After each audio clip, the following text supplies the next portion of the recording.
Rather than the historic names for this sort of activity, such as the mystical quest, the great work, the secret journey, if understood aright, it could simply be called the study of life. I say simply, knowing otherwise, in that ordinary minds hearing this description would immediately say that they are already involved in such an endeavor, but would not be meaning what I intend by the words. And thus a process of adding modifiers and conditions would ensue, whereby the sobriquet would begin to expand to read, for examples, the non-thinking study of life, the study of life from an impersonal position, the study of life outside of the reflections thereof as seen through the mirrors provided by life, or the study of life not using any maps, models, or other educational materials already available. And I trust from this, you can readily see how my use of the term, the study of life, and theirs would be at notable variance. Still, if understood aright, the study of life covers it. The relationship between consciousness, the mind, and change.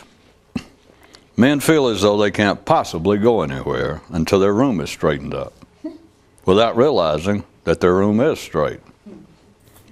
However it is now and naturally, that's it, straightened up. So either go on and travel or else forget about it, but quit using that as an excuse for staying home. The challenge, how to fish in new waters without using old bait. To be single-minded and not thinking about anything other than what is at hand. No dreams, no regrets, no second guessing, dealing only with what is at hand. Is it possible? Can you just do it with no further explanations, thinking, or talking about it involved?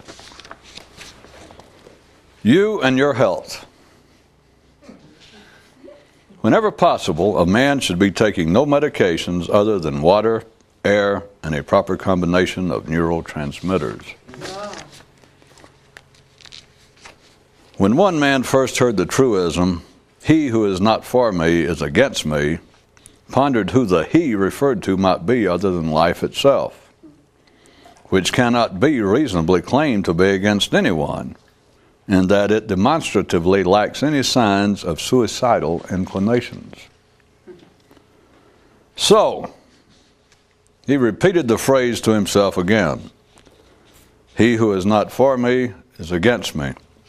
And this time considered the possibility of the me being a reference to himself. And although he was well aware that ordinary men profess to believe that they themselves can be against themselves, that they can act in ways detrimental to themselves, he saw that this is not any more likely than it is that life itself is self-destructive, which he had already discounted.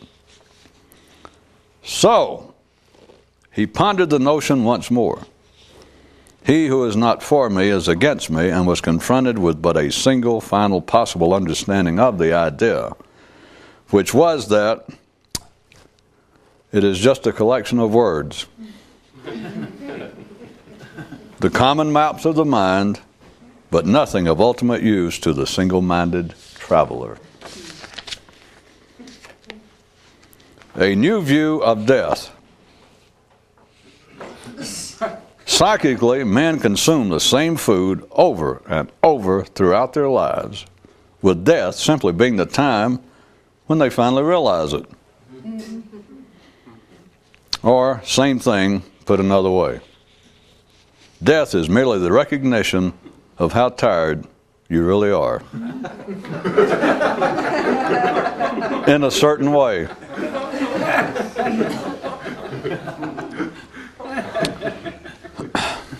And since we're on the subject, consider this.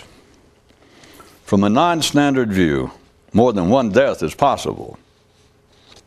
You can die before you die, or you can die after you die, or you can, through certain efforts and desire, become dead to yourself as you've appeared to be to you. which just coincidentally renders the other forms uninteresting. As they skipped away, the children sang, "Oh, an empty man is a fulfilled man, though known to none but him." Those truly engaged in the study of life must look at things, not their reflection. Thinking about things is looking at their reflection. P.S. The breaking of mirrors for a few offers the possibility of much more than a mere 7 years of increased good luck.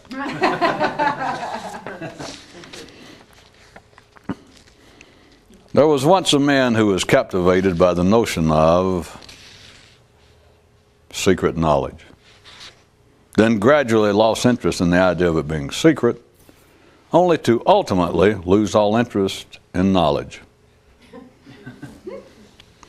He said that he never had the least suspicion that it would come to this. For if he had, he wouldn't have had to go through the whole process now, would he? As he turned to leave, he added that this is about how things go, is it not? And that he shouldn't have been surprised. All the things a man is not just. He is not just his meat, not just his mind, and not just his moods. All the things a man totally is. He is totally what he totally is. And don't say, "Yeah, I knew that," and offer up further evidence of your own fragmentation. As they skipped away, the children sang, "A man whole wheats, a man not beat." To just do something is to do it with no further thought or talk about it. One man says he's decided that the real problem with seriousness is that it is too active a process. Well, it seems to be active, he notes, which is good enough to qualify. Did anybody catch that one? Knowledge and the matter of getting financing. If understanding is alone, then the mind never qualifies. Yeah.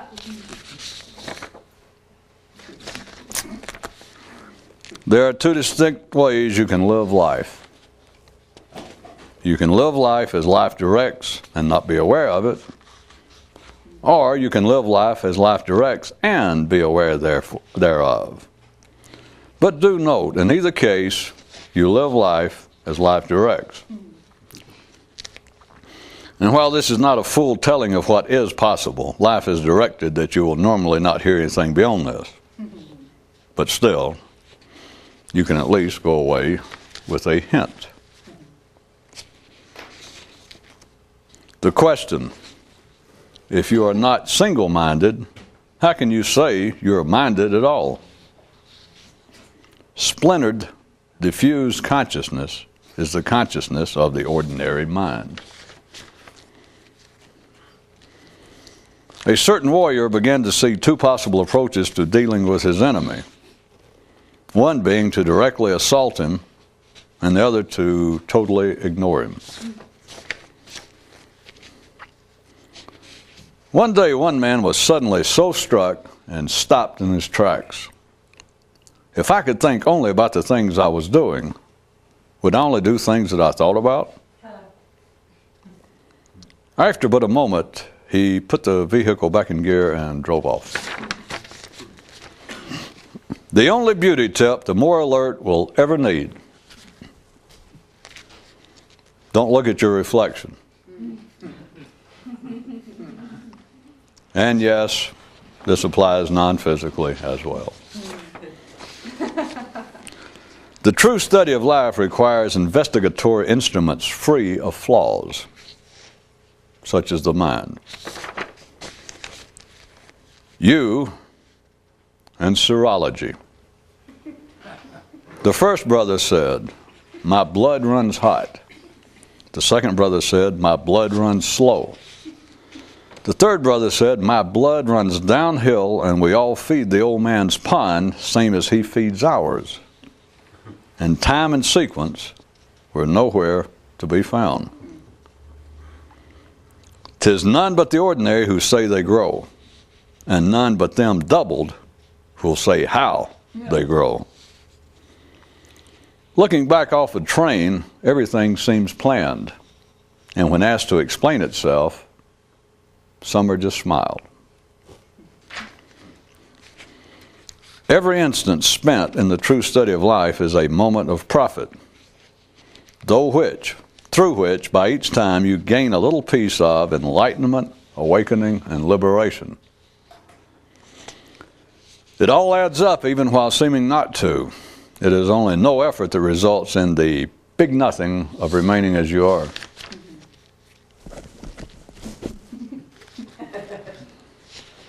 The problem in telling what you learned from something is that the description inhibits and limits what could have been. A secret slogan, yours for the asking. The way to live's not how you say you live. We can be guilty of but one criminal act, if of any, and that is to not see the true nature of life. A more conscious man's tolerance is reached when he speaks the last word in his final sentence.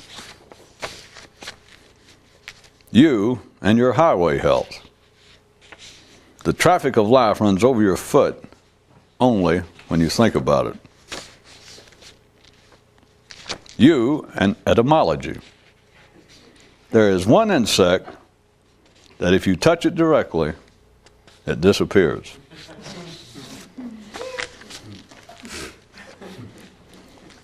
If you try to think about life using only the thoughts provided to you by life, you are in for what would correctly be called a monumental failure to arrive at any useful understanding. That is, of course, if under such conditions you are able to realize the failure, which you're not.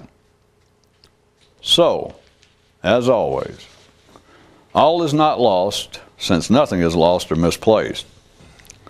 The thinkers keep on a-thinking, the dreamers keep on a-dreaming, and the few keep on a-fewing.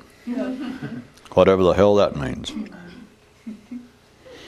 After hearing the mollycoddlers thoroughly denounced, one man thought to himself that perhaps he'd take up where they'd left off, based, of course, ultimately on how attractive Molly proved to be to him personally.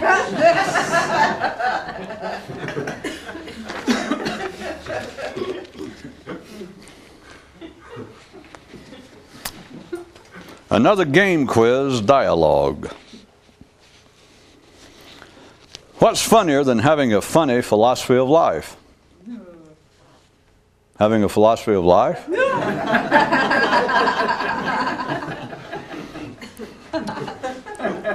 AKA, if you can talk about it, it ain't worth talking about. In a certain lake was a mysterious fish which no one could land. Everyone tried to catch it. Then a stranger came along who succeeded by using the opposite approach, which I can't describe to you since it doesn't make any sense. When the insides of a glove and the outsides of a glove merge, you begin to get a grip on things. Yeah.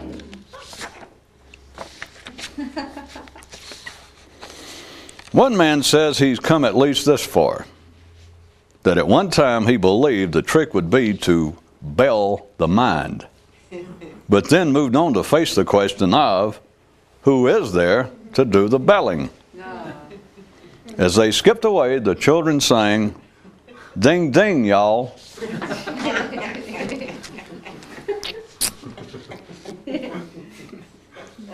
And finally, the supreme approach to expanding consciousness. Mind your own business.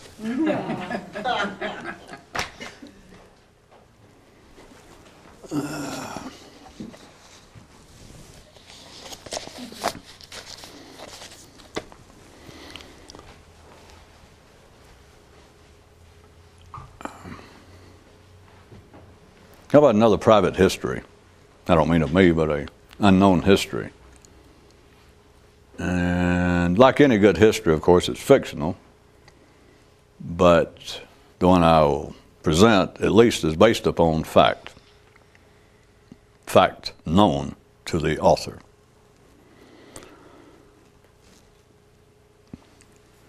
That as long as there has been activity, people interested in trying to discover what life's about.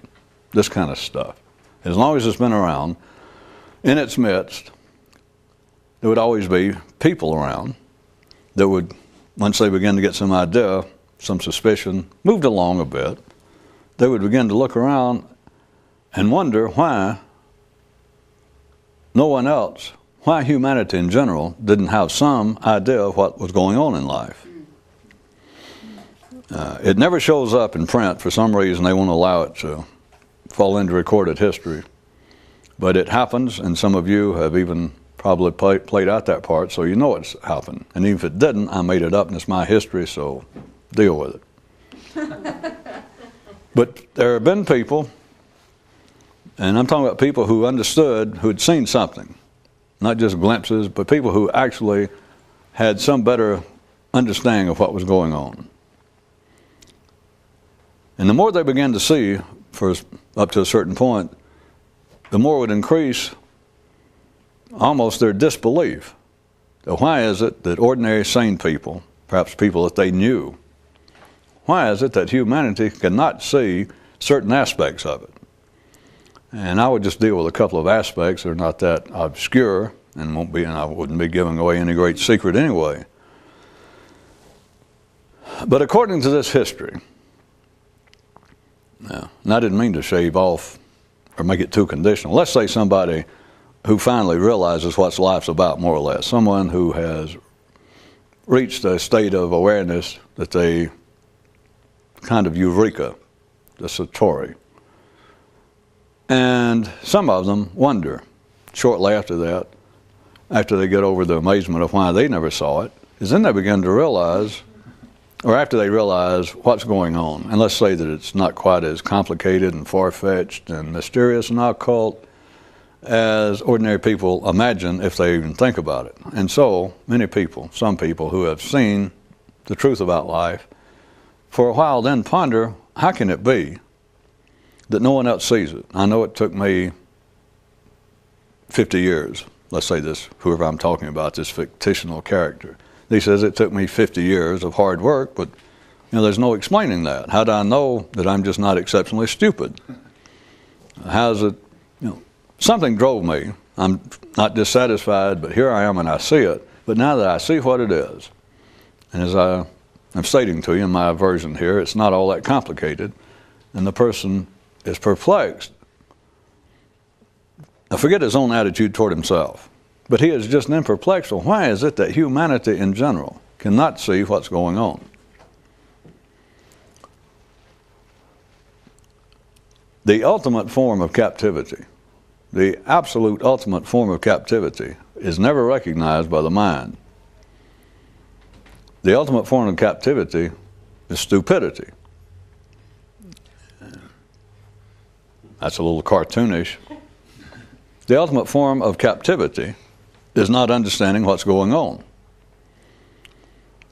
One of the things I was going to suggest that in my fictional history, that a man who saw what life is about would then be, for a while, perplexed as to why no one can see it. Now remember, this is fiction. I don't want to get anybody upset, but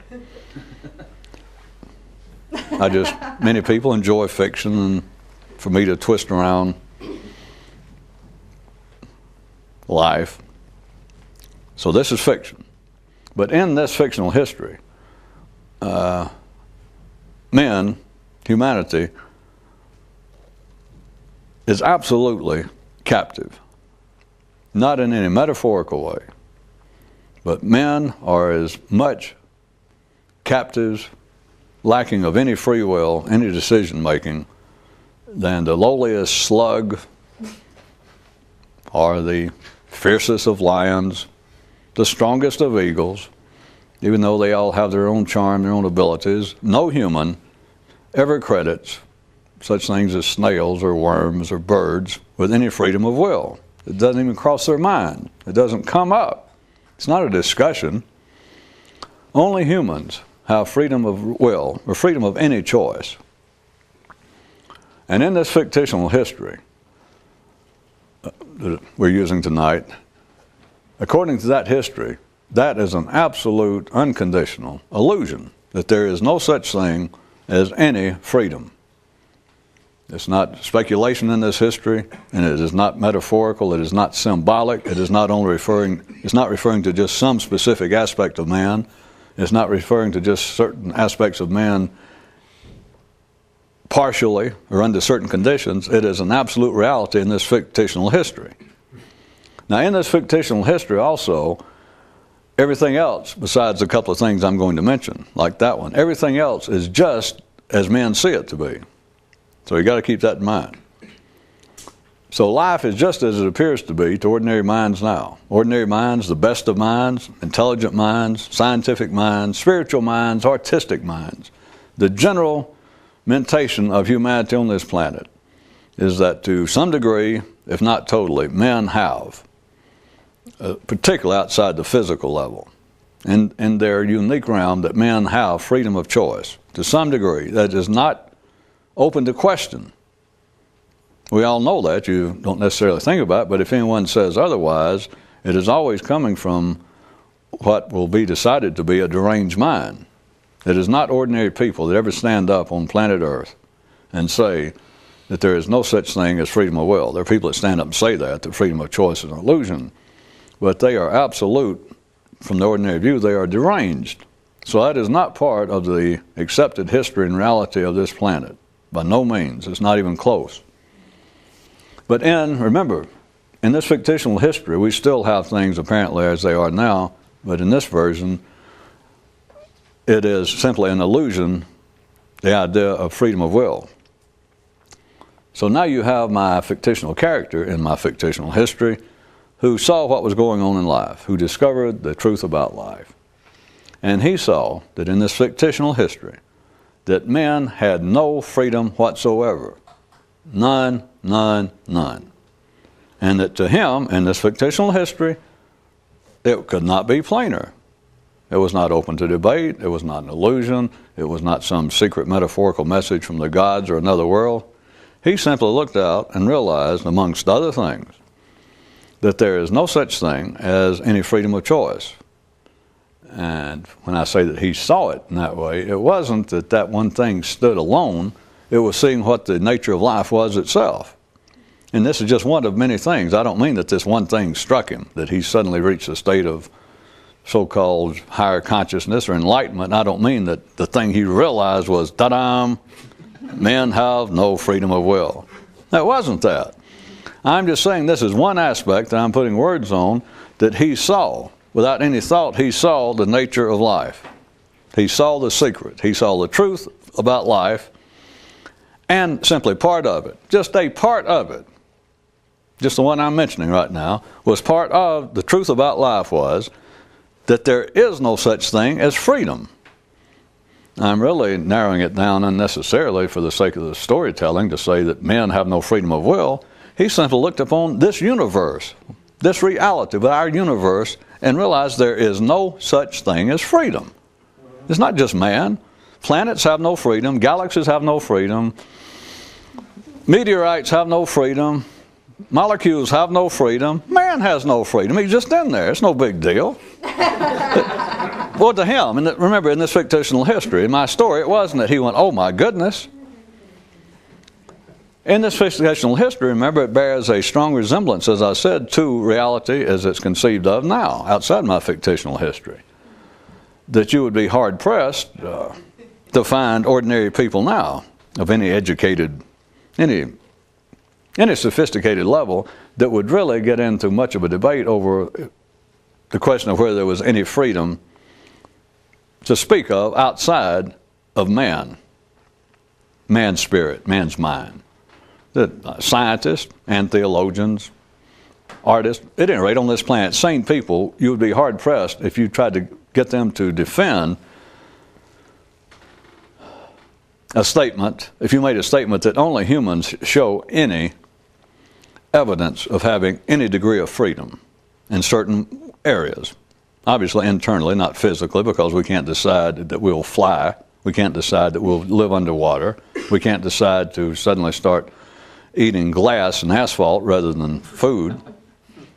But if an ordinary mind on this planet could not work up much of a passion whatsoever, if any, to defend the statement.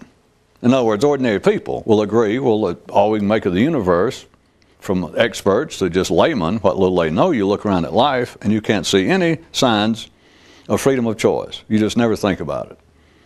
But if it's pointed out, ordinary minds would probably agree. They might want to think, somewhere in their head they might go, I don't know if that's absolutely true, but if you ask a cosmologist, if you ask a physicist, if you ask a mathematician, if you ask a psychologist, if you said, have you ever thought whether, we all assume that man has some freedom of choice, and I go, yeah.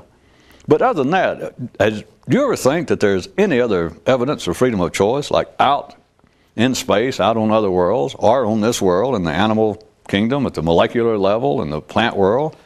And if they thought about it a second, people would say, no, well, never thought about it, but I can't think of any. So it's a fait accompli to them that humans have some degree of freedom. Some degree. It's not really open to question. In my fictional history, the man, my fictional character, saw the truth about life. He knew everything about life. Let's put it that way. This is just fiction. He just saw what's going on. And one of the things he saw was that there is no such thing as freedom anywhere. Anywhere in this universe, which amounts to our reality. There is no freedom, period, and he simply saw it. He was then perplexed for a bit after he got over the initial fun enjoyment of seeing what was going on. And as he began to ruminate, this is simply one of the things. It took him a while. It wasn't, as I said, it wasn't the centerpiece of his discovery, and it wasn't something that drove him into fits of deep funk reflection. It just simply, the more he kind of ran through his mind, and after he got over the realization that there is no freedom, just none, he just saw it, it's not debate, just none. And it started popping back in his mind like, well, how come besides me, forget him, because he can now see, and so he's not the problem anymore. But it began to sort of ping-pong around his brain periodically, like, how in the world is it that humans cannot see that?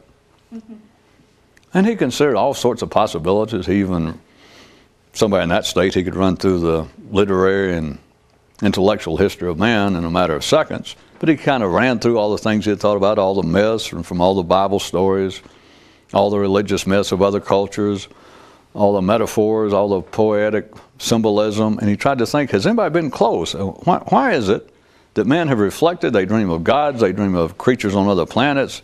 They can imagine things that it takes years, that their mind can imagine something, and then it takes years for them to technically catch up, be able to prove it or disprove it, that they seem capable. The mind just seems, without a doubt, to just be a miraculous instrument of investigation. So how is it that in the midst of this, given all this time, and we've learned to go to other planets and harness electricity and all that stuff, that men do not look out and realize, just look out and go, there's no such thing. How did that even start? He tried to picture, is there some, how did men decide, well, here we are, and by God, we're free to do mostly what we want to. Within certain limits, but at least we have a certain degree of freedom by God. Isn't it great? He pondered, how did this start? Remember, in my fictional history now, there is no such thing. It is an absolute illusion in this fictional history. And so he pondered, but still you can put yourself in his place. That it's our life, our reality, as we know it now, as it just seems to be, except for this one thing in my fictional history. We have a man, well, in that reality, the fictional one, remember, there is no freedom, period, at any level, including man. Man's not singled out. There is simply no freedom whatsoever to do anything. other than what life is dictating. Other than what's there, that's what's going on. But nobody's deciding what will go on. No planet, no molecule, no atom. Nobody is. It's just going on. That's all I can tell you. I mean, what the hell? I can only make up so much. It's just going on. All right. Okay. So, but in this fictional history, after this man sees that it's just all going on, and he is perplexed. How did we start? He tries to think of some myth. He tries to make up. He tries to just conjure up a scene somewhere that would make some man somewhere came up with this illusion, came up with this delusion that is now perpetuated itself and is considered to be reality, absolute reality. It's not open to discussion. And he was perplexed. Is it not an interesting question? If you can put yourself inside of my fictional reality.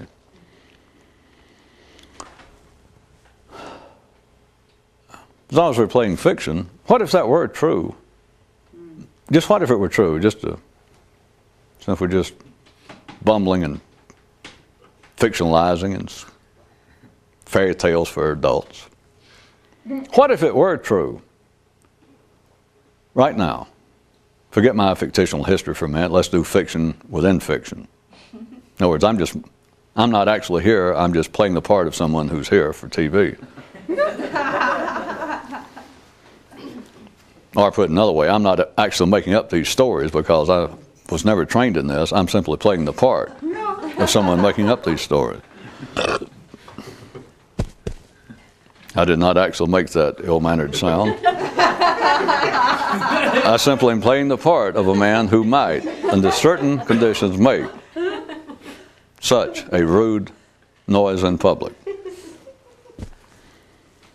But just consider, you can do it. It's a fairy tale time. What if, instead of my fictional story, what if that were the conditions here? That everyone knows that we have some freedom. Everyone knows that, from scientists to theologians to your everyday person. They know that we have certain freedoms, that we can do some things, we can choose to do some things as opposed to other things. It's not worthy of debate. But what if that were an illusion? Ask yourself this. Could the illusion continue if it were an illusion? Which, of course, it's not. But if it were an illusion, what would stop it from continuing? What could tell you that you're not free? I'm not frightening anyone yet, am I? I said it was fairy tales for adults. It's not like ogres under the bed. I hope, but haints outside your window. What would tell someone? How would you know? Does everybody follow? Do you realize it would be impossible? It is impossible, but it would be impossible. There is no way to know it. Is there? What if, well, let's really make it, as long as we're doing this, I'm making it real crude now. I know it's so childish that it's probably becoming insulting to some of you people with IQs in the high three numbers in the high three. Well, reasonably high. I know it's probably getting it intellectually insulting, but geez.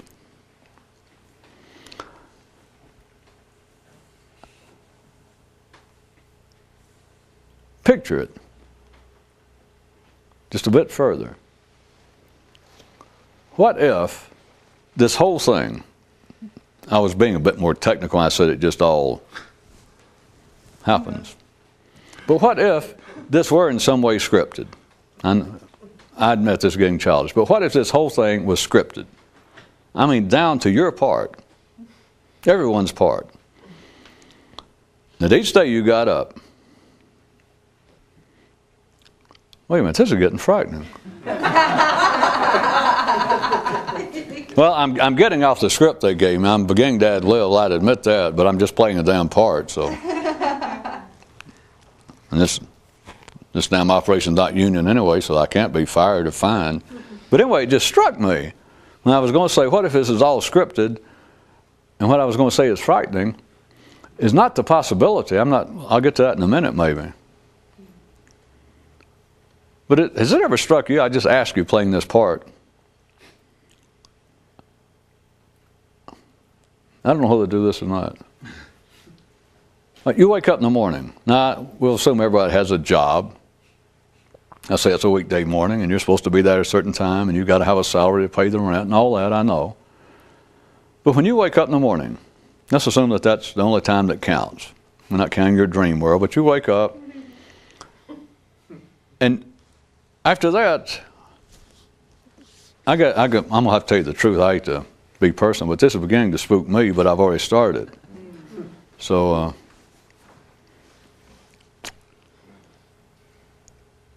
well, it's spooking me on two levels, because I see something and I can't describe it. But wait a minute, that's spooky on three levels, because that can't be if you see something you can describe it. Okay, all right. You wake up and you know you got to go to work and all that, remember. But at a nonverbal level, this is real quick and spooky, but you wake up in the morning, what actually gets you out of bed? Now forget the job and all that, because you wouldn't die if you didn't go to work. You wouldn't die if you didn't go to work and they fired you. So try now and take the conditions of life and discount them for a second. Just put them in abeyance. What actually gets you up in the morning? What makes you run through life? What was spooking me, I don't know about you, was that I suddenly kind of got a glimpse of a place where there was not a very satisfying or agreeable response to that question. But let's move on. What if it was all scripted? Absolutely scripted. And that somewhere along the line, humanity had been hired, drafted to play out this part. Our forefathers. And that each person's role is handed down their family. It changes slightly the same way they'll play if it runs long enough. And this one's been playing, as far as I can tell, millions of years, but at least intellectually, it's been playing for 6,000, 7,000, 8,000 years at least, according to history. And so the play changes, like one that stays on Broadway now, 4 or 5 years, no matter how popular. It's like they have to rewrite certain things to fit new actors, or one of the original players dies, or times change and some of the jokes, some of the songs that were funny or interesting. If it's going to continue to be a box office draw, even though it's basically popular, it will continue to be rewritten the same way they'll take something like Shakespeare. And someone's always rewriting parts of it, changing the temporal milieu in which it is set. So what if this has been a scripted play?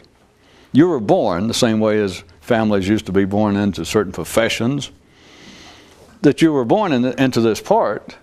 And so the thing is, somewhere way back before recorded history, that humanity was either hired, drafted, but given this script. And you are simply now still playing the same role as the original characters, or you're still as much a player as the original characters, but now, if for no other reason, just because of the distance of time, that no one remembers it. What if that were true? Well, for one thing, it would answer all questions regarding human behavior. Would it not? It would answer questions that all the best minds of history, that's them right there. Well, why else would a sane man be pointing at all the best minds in history? Well, don't laugh at me. That's what the script says. That's why. Think I'm not fast on my, what you call the stuff, the things.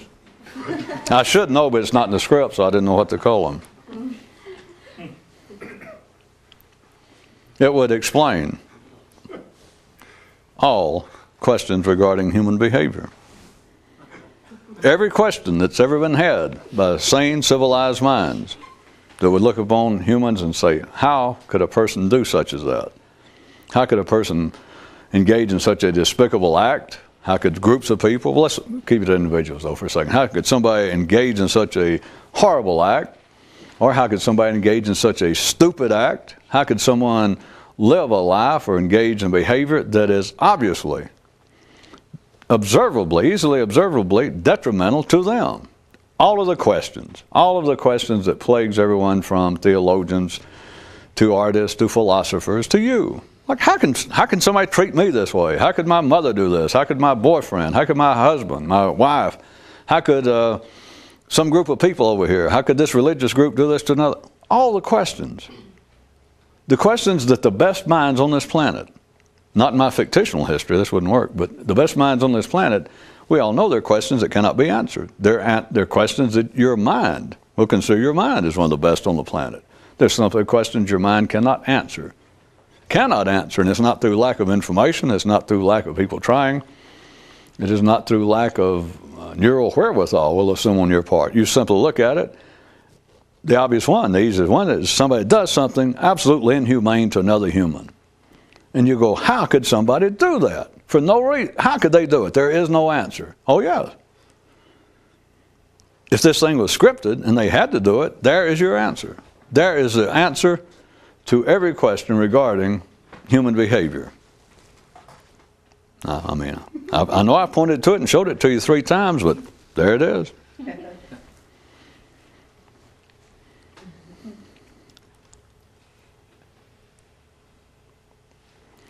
And if we can turn it less inside out, back to where we're just playing the part of someone giving you the fictional history and not stepping aside and making up the part I just did then, about me no longer being, well, you followed.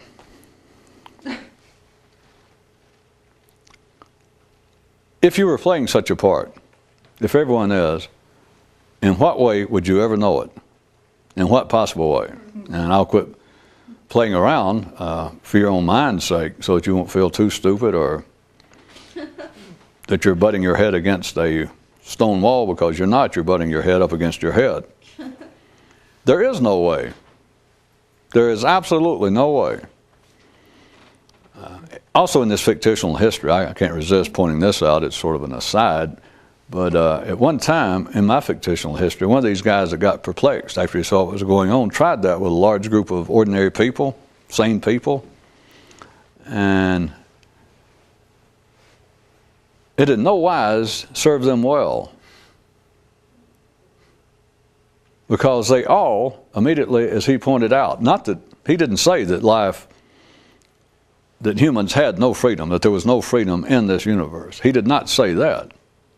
He simply speculated. He made up a history, sort of like I'm making up about him now, if you follow. And he told this crowd of people this same basic story I'm telling you, a made-up history. And he said, what if, what if, what if? And he got them going. And he said to them, he said, what if we are all playing out a scripted part? Not particularly humans. There's no curse. There's nothing strange. There's no anomaly at work. You simply look out there, and as I said, there is no question to any sane mind about freedom out there. None. Molecules are not free. Plants are not free. The stars are not free. The heavens are not free. And man is not free. No worse. There is no degree. You're either free or you're not. So man is not in some way cursed. He's in the same position. He is up to the same level by God as stars. How about that? He's as high up the chain as everybody, because there is no chain. He presented it in this fictional story I made up inside my fictional history. After he saw this, instead of telling people that, even if it was true in that fictional history, he didn't tell them it was true, you see. You got to remember that. He presented them with a story. He made up his own story in this fictional history. He said, what if it was that way? And they all listened. And he says, you would never know it. None of us would. It's impossible to know it. And he presented it to them like, isn't that weird? And they heard it just like that, because you got to hear it. It's not open to speculation. If that was a fact, if we are playing out a script, an absolute script, and there is no freedom, it's not open to speculation what I just said when I said there's no way to know it, or he said it in his story. That's not a theory. And so that's why I went through saying they recognized it. You've got to recognize it. All you got to do is be sane and have any faith in the human mind and language. All you got to do is be ordinary, and you cannot deny it. That if indeed there is no freedom and we're playing out an absolute scripted, not just humans, but the universe is playing out a scripted role, there is no way to know it. You have to admit it. If you don't, your mind's not working correctly. And so they immediately realized what he said. He said, there is no way to know it. They recognized that was true. What do you think he would have to say to them then? Better put, what do you think they would like to hear said after that? That's an easy one. They want to hear, well, that's all, because they're all ready for the door. It is, perhaps I didn't build it up enough to produce the suitable climax, or probably there's always a possibility it didn't deserve one, or that you're not going to get it, but that alone, the ordinary mind can hear the absolute indisputable truth of that one statement, that if there is no such thing as freedom, there would be no way to know. No longer a question, not saying, how would you know, is it possible to know? In that story, he just told them. He said, if it were true, there's no way that you would know. Why does that not produce some degree of perplexity in people who hear it? Why does that not disturb anyone? I don't mean in a suicidal sense, but why does that not? Why do not other humans? We're back to where this started, in case you hadn't noticed. Why do not humans, at any sincere level, any meaningful level, why do the human minds, singularly, collectively, ever addressed that question, engage in that question? Because the question, I did not make up the idea. That's not the first time it's ever been, the word's been said on this planet. Shakespeare, you got that great line, we're all players playing out our roles on the stage. And that has been the records of people speculating that, whether it seems to be in poetry and et cetera, for thousands of years. So the idea, the verbal idea, is certainly nothing new. But notice this, it is simply a verbal curio. Why does not the idea, the possibility, the question, why does it not engage men's minds more? And that is not just a rhetorical, silly question, because I repeat to you, if it were true, it would answer that alone. Forget some great secret of life. Forget some metaphysical or mystical secret information. That one piece of information, if it were true, would answer almost every unanswerable question that's ever plagued man. You wouldn't need anything mystical. You wouldn't need anything else other than that. Just consider the possibility. I'm not saying it's true. Remember, this is just fiction. But why is it not that men have wrangled? They continue to over schools of philosophy, schools of psychological explanations for the model of the human mind, the human spirit. Religions are in conflict. Religions keep offering up models. There is an endless stream, and your mind does it itself to varying degrees. Each individual person's mind seems to continually try to come up to explain why people do what they do. And under certain conditions, people's minds try to explain, why do I do what I do? Why did I do that dumb thing? Why did I do something and now I see how costly it was to me? And no one can answer it. There is the answer if it were true. There is the one simple answer. Have I finally made it clear enough? Because that means clear. That's not that. That one thing. Remember, just speculation, just theory. But that's what the mind has been doing now for thousands of years. But there would be no need to look for gods. There would be no need to look for supernatural causes. There would be no need to look for scientific explanations. There would be no way to look for combinations of biosociological explanations of some combination between the environment and heredity, between the molecular structure of the human brain and the external ego system. There would be no need to look anywhere. There would be no need. It answers. Remember, it's just we're just using it as an idea that's not unknown to humans. That is, that there is no such thing as freedom at any level, and that humans, the same as the entire universe, is simply a part of a scripted drama. I mean drama in the widest, a scripted operation. There is simply no freedom involved. We are all us, the stars, the molecules, the atoms. We're all inside a non-free, scripted operation. That one thing, if you take away the notion that men are free in any degree, if you just take the idea of freedom and you consider that has been the booger bear, that has been the distracting illusion, that has been the bane of man's intellectual progress, that is the one blind spot, that is the source of all ignorance, is that one idea. Now, I'm not saying it's true. Remember, we're just in a fictional scenario here. But since the idea is not unknown, since anyone can imagine that, and since it pops up, as I said, in fiction, it continually pops up. That what if we were just playing out parts? No. Why does it not get some greater hearing? Why is it not more an idea of even speculation? Why is it that men have speculated, argued, fought, died, continue to do so, for instance, over God? That there is some supernatural, there is some entity, curiously resembling man in a lot of ways, of course, but there's this great supernatural something somewhere that's not man, that actually is kind of running things, and then again not. But at any rate, it's this kind of thing that if you take it very non-specifically, you can dump all the questions on God. The idea that, well, God knows what He's doing. It seems.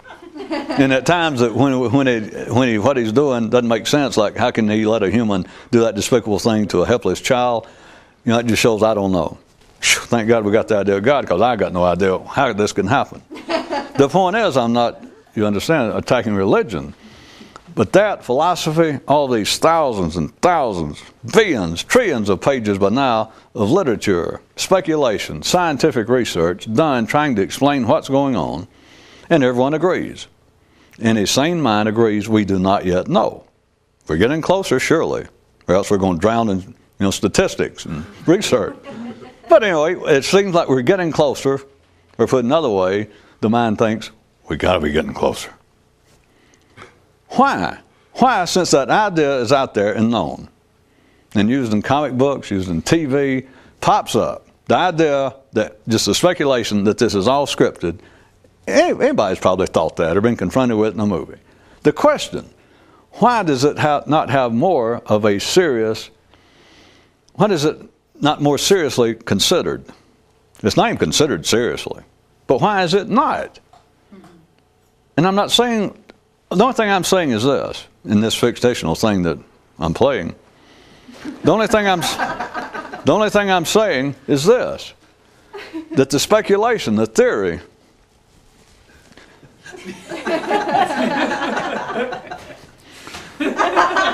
that the speculation, that one idea would answer everything. You could do away with all ideas of God, all ideas of psychology, sociology, political explanations, economic explanation of human nature, subconscious. You could do away with absolutely everything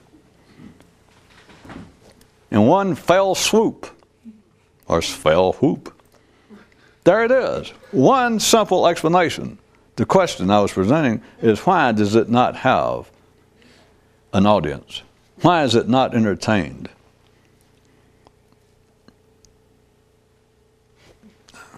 I hope I didn't muck it up enough for you not to. The point being, from almost any everyday view, not my view, but just from ordinary man's view, humanity has in the past and continues to seriously entertain ideas that, looked at a certain way, are just very improbable. Offer just scant promise of ever producing any useful information or explanation, such as God. But not that, and most psychological theories, models of man, it's just obvious. Ordinary minds realize these are so tenuous. These ideas offer very little hope, and yet we continue to flog them. Whereas there's one simple that you can just put in a quick sentence, that this is all scripted. Or if that sounds too, I know how it sounds to minds when you think about it, kind of gives you the heebie-jeebies, the woolly-bullies. But how about if you just take away the idea of freedom, which say the same thing, but it may sound a bit less obnoxious. if you extract the whole idea of freedom from reality, that answers every question. You do not need religion. You don't need psychology. You don't need anything. Just say, all right, do away with the notion of freedom. Do away with the notion. 7 or 8 words, it literally, not because I say so, think about it in your mind the same way that in my fictional story that the man who saw it in his reality and present it to ordinary minds, present to your mind, present to anybody's mind. And there is nothing insane. There is nothing inherently otherworldly, metaphysical, occult. There is nothing in this statement that belies the experience of man. There is nothing in that statement that defies logic. Nothing. There's nothing you can do with the statement. There's no way to say, well, if you take away the notion of freedom from this universe, all questions that men have are answered. That's it. They're gone if you take that away. There is no mind that is sane. There's no ordinary mind in this universe that can take that statement and in any way defy it. Certainly you can't disprove it. You'd just show that your mind was not standard if you even attempted to. All you could do if you were really going to pass for being ordinary and intelligent is let the statement stand. If somebody presented it to you and said, what if, or somebody presented and said, how about this for a theory? How about this for a possibility? If we take away all ideas of freedom, just absolutely abandon them, extract them from our thinking, from everything that we've ever speculated, take away all ideas of freedom from this universe, not just man, but from the universe, all questions are answered. The best an ordinary man can do would be listen to that and probably look off, try to look like they're thinking on it, and not even touch it, because you would be asking for trouble. You would be showing your intellectual ass to begin to wrangle with. All you could do is go, huh. It would be an interesting idea, wouldn't it? You know, some coffee, you know, go eat. You cannot, there's nothing you can do with it. Because for me to say, whoever it was, I don't mean me, but whoever would say, if that were true, it would answer everything, it would. There is nothing to say to it. There is no comeback. There is no retort. There is nothing to say to it. It would answer everything, but I'm going to leave you now with the question I did before, since it's just fiction. You don't find it interesting. It doesn't hint to you anything. Of course, I'm hinting to you that it should. That the question, the speculation, is not part of man's intellectual common currency. Mm-hmm. He has done everything else from imagining creatures hiding behind the sun to gods, to creatures from other worlds, to parallel universes, and God knows what's the latest in science fiction. And there's one thing that's immediately available that answers everything. And it is given no credence. The mind can't even, it can hear it and can't deny it, can't even respond to it other than go, hey, that'd make an interesting science fiction thing. You want to go get something to eat? Of course, there is a final rhetorical question on top of that is, why? You mean, why do I want something to eat? No, that isn't what I meant. Damn, Jesus. Is nobody listening? Huh? I'm out of fiction.